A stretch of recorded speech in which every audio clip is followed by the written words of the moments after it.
With due respect, আমার এই ধরনের ভিডিওগুলোতে মাঝে মাঝে অনেকে বিভ্রান্তিতে পড়ে যান যে আমি কি শিবিরের সমর্থক কিনা অথবা জামাতের এজেন্ট কিনা।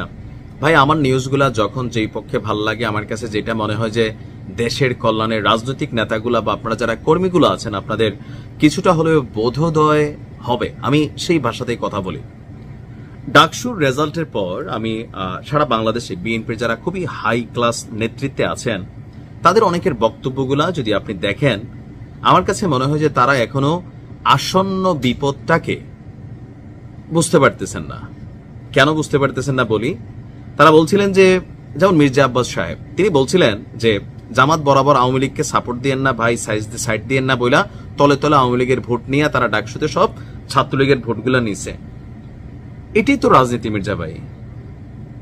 আমি বলছি আরে এটা কি একটা প্লেয়ার নাকি, বইলে আমি তার সাথে তলে তলে সেট আপ দিচ্ছি, তো আপনি কেন দিচ্ছেন না? এটা তো রাজনীতি ভাই। এখন আগামী যে জাতীয় নির্বাচনে এটার কোনো প্রভাব পড়বে না। প্রিন্স ভাই বলছিলেন যে এই ডাকসুর রেজাল্ট দেখে এত খুশি হওয়ার কিছু নেই, জাতীয় নির্বাচনে এটার প্রভাব পড়বে না। আসলেই কি এগুলো আপনাদের অন্তর থেকে ফিলিংস করা কথা, নাকি ধরেন নেতা কর্মীদেরকে চাঙ্গা রাখার কথা? যদি নেতা কর্মীদের চাঙ্গা রাখার কথা হয় তাহলেও ঠিক আছে, আবার ঠিকও নাই। কেন ঠিক নাই? মির্জা আব্বাস ভাই, আপনার রাজনীতি হয়তো ঠিক আছে, আপনি হয়তো দলকে পরিচ্ছন্ন রাখতে চান, বা প্রিন্স ভাই সহ যারাই আছেন, কিন্তু লোকাল এরিয়াতে বাংলাদেশের এই বিস্তৃত এরিয়ার বিস্তৃত জায়গায় বিএনপি একটা বড় দল, অনেক জায়গায় হাজার হাজার কোটি কোটি কমিটি হয়তো আপনাদের আছে, কিন্তু সেইখানে নেতৃত্বে যারা আছেন তারা কি করছেন? এই 5ই আগস্ট পরবর্তী সময় বাংলাদেশে মানুষ কি চায় এটা জনাব তারেক রহমান লন্ডন থেকে যতটা বোঝেন, সেই প্রথমে আমি নিজেই তো নিউজটা দিছিলাম যে ডক্টর ইউনূস ক্ষমতায় বসার পরপরই তারেক রহমানের একটা বক্তব্য ছিল যে আগামীর নির্বাচনটা অনেক কঠিন হবে, এত সোজা হবে না। তিনি আসলে কি বুঝাইতে চাইছেন এটা আজকের দিনে আইসা বিএনপির যারা সিনিয়র নেতৃবৃন্দ আছেন অনেকেই কিন্তু বিষয়টা অনুধাবন করতে পারছেন। এর উপরে স্বাধীনতা পরবর্তী বাংলাদেশে জামাতের যেই স্বর্ণযুগ এখন চলতেছে, নিউট্রাল প্রশাসন বা প্রশাসনেও তাদের অনেকটা হাত কিন্তু ঢুকে গেছে, সেটেলমেন্ট আছে, বিএনপিরও আছে সামহাউ। তো সেই জায়গা থেকে তারা যে ফ্রি অ্যান্ড ফ্রিডম নিয়ে রাজনীতি করতেছে, ইভেন জনসমর্থন যেভাবে বাড়তেছে, প্লাস বড় বড় ইসলামিক দলগুলোকে নিজেদের সাথে যেভাবে ঐক্যবদ্ধ করতেছে, এনসিপির যেভাবে একটা কি বলা হয় যে ধরেন যেমনি হোক, মানে এনসিপিরও নিজেদের সাথে কানেক্ট করে রাখছে ল্যাঞ্জার মধ্যে গিটটা দিয়া। That's the politics. এককভাবে জামাত ক্ষমতায় যেতে পারবে না, কিন্তু সম্মিলিত শক্তি পাশাপাশি বিএনপির নেতৃবৃন্দের বক্তব্য, অহংকারী বক্তব্য আছে, বিনয়ী বক্তব্য আছে, অনেক জায়গায় তুচ্ছ-তাচ্ছিল্য। আপনি যত তুচ্ছ-তাচ্ছিল্য করবেন তত আপনার জায়গা, আপনার দলের মান মর্যাদা কমতে থাকবে। এটা মনে রাখেন। ভালো মন্দের বুঝ কি মানুষ বোঝে না? বোঝে। আপনি সারা দিন পরে আমার নিয়ে খারাপ কথা বললেন, আমার যারা অডিয়েন্স আছে, আমার যারা ফ্যান ফলোয়ার আছে, যারা আমারে চিনে, আপনি সারাদিন ভাই মুখ দিয়া ফ্যান আইন না ফেললেও আমারই কিন্তু খারাপ মনে করবে না। হয়তো 2-1% লোক সুইং হবে, কিন্তু যারা বুঝের মানুষ আগামীর বাংলাদেশে ভোটের মাঠে এখনো কিন্তু জরিপগুলা বিভিন্ন জায়গায় যে জরিপ বলছে 40-60% মানুষ তারা কারে ভোট দেবে সিদ্ধান্ত নেয় নাই। এরপরে কিন্তু আওয়ামী লীগের একটা ভোট ব্যাংক দেশে আছে, এটা আপনার তো অস্বীকার করার সুযোগ নেই। আওয়ামী লীগের বড় নেতারা নাই হয়েছে, কিন্তু আওয়ামী লীগের যে ভোটাররা তারা তো বাংলাদেশে আছে। আগামী নির্বাচনে এই ভোটারগুলা কি ভোটের মাঠে প্রভাব ফেলবে না? 100% ফেলবে। আওয়ামী লীগ নাই বললো এখন দেশে 30% মানুষ আওয়ামী লীগ করে চুপচাপ ডরে ডরে আছে, বাট এরা যদি ভোট দেয়, এদেরকে যদি ধরেন জামাত নিজেদের মতন করে টেকনিক্যালি এই 5ই আগস্ট পরবর্তী সময়ে সারা বাংলাদেশে একটা ক্যালকুলেশন করলে বিএনপির থেকে কি পরিমাণ মানুষ যারা আওয়ামী লীগের নেতা কর্মীরা ছিল, দোষী নির্দোষী, মামলার শিকার হয়েছে, হামলার শিকার হয়েছে, ভাঙচুর, অফিস দখল, বিভিন্ন ঘেরটের, জামাতের থেকে কতটুকু হয়েছে একটা ক্যালকুলেশন আপনি নিজে নিজেই করতে পারবেন। তো এখন আওয়ামী লীগের একজন নেতা কর্মী ধরেন জামাতের লোক তারা ডিস্টার্ব করে নাই, কিন্তু বিএনপির লোকটা তারে ডিস্টার্ব করছে। তো যারে ডিস্টার্ব করলো তার পরিবারে 10টা ভোট আছে। টেকনিক্যালি জামাত ফোন দিয়া বললো যে টেনশন করেন না, আমরা যদি পাশ করি আমরা ওনারে বাড়ি থাকতে দেব, যেন রাজনৈতিক কর্মকাণ্ডটি বাদ দিয়ে অন্তত নিজের পেটটা চালায়, সংসারটা চালায়।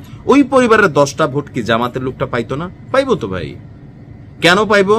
এখন যেই পরিবারের একজন লোক ফেরারি অবস্থায় আছে, মামলার আসামি আছে, ভুয়া মামলা, হিউজ পরিমাণ ভুয়া মামলা হয়েছে, খালি মার্ডার কেসের মামলা দিয়ে গণহারে মামলা বাণিজ্য করছে। তো যার পরিবারের একটা লোক দৌড়ের উপর আছে, তার বাবা মা সন্তান স্ত্রী শ্বশুর বাড়ি ভাই বোন, একটা ভোট হিসাব করলে আপনি এবারে যে 10 থেকে 20টা ভোট এখানে আছে। এই একটা লোককে আপনি একটা ভুয়া মামলা দিচ্ছেন, বদনাম হয়ে গেছে বিএনপি। জামাতও করছে কিছু জায়গায়, একটা লোককে একটা ভুয়া মামলা দিচ্ছেন, বদনাম হয়েছে জামাতের। সে তার এলাকার প্রার্থী ভালো খারাপ এটা দেখতই না, সে জিদ্দি গিয়া ভোট দিবে। কারে দিবে? বিপরীত প্রার্থীর দিবে। এই ভোটটা কিন্তু ভোটের মাঠে ভ্যারি করে।